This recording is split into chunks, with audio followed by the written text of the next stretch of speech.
Загильдинова Ольга Иосифовна. Осы жердің тұрғыны мен. Ал туған елім Келер ауданы, Ростовка селосы. Шешеммен Сталин репрессиялар уақытта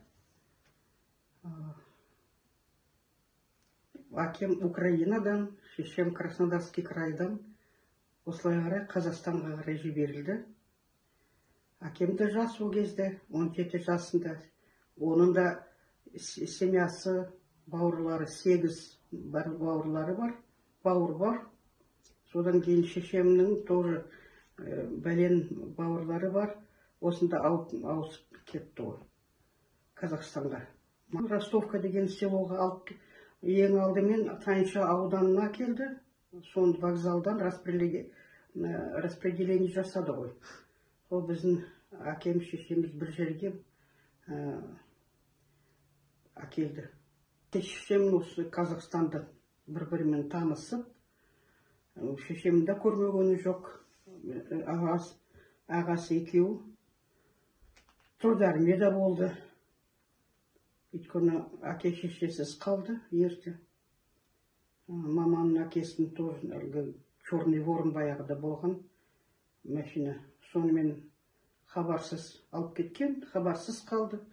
Біз енді осында өстік, еліміз, жеріміз, туған жеріміз. Сол Ростовка деген 66 жылы Красная Поляна орта мектебін бітіріп, содан жолдама алып, неміс тілі пәнінің мұғалімі ретінде.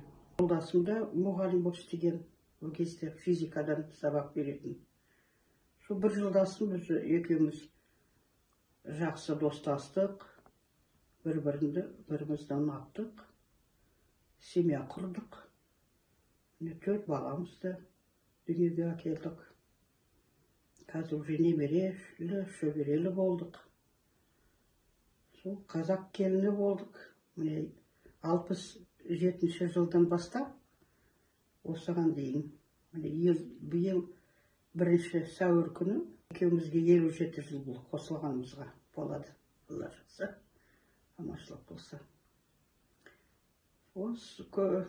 Сол 50 жыл мектепте істеп шықтым. Соның ішінде 40 жыл бойы қазақ тілінен және әдебиеттен сабақ бердім балаларға. Қазақ тілін жақсы меңгергеніме, жақсы үйренгеніме, ең алдымен алғашқы ұстазым болған Омар деген жолдасыма алғысын білдіргім келеді. Сол достасып жүрген кезінде сөздік жаздық екеуміз.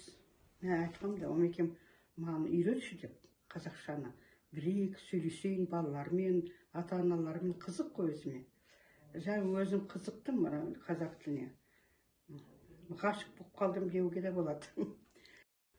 Осында Краснояр 1 мектепте соңғы 26 жыл істедік. Еңбегімді жақсы бағалап, жоғары бағалап, осындай наградаларға жеткізді.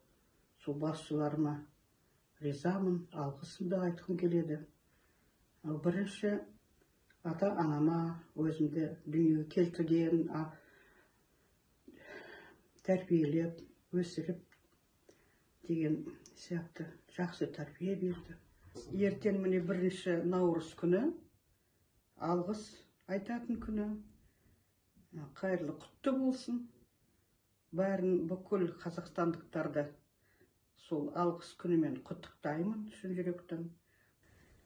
Тағы да туған жеріме, қазақ еліне, бүкіл қазақстандықтарға, Қазақстан жеріне алғысым айтқым келеді.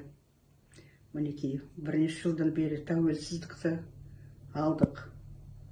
Құдайға шүкіршілік, өмірді жақсы сүріп жатырмыз, бәрі бар, жеткілікті, ризамыз. Сол еліміз көркейе берсін жылдан жылға, өсе берсін. Халқымыз бақытты өмір сүрсін, көп жасасын.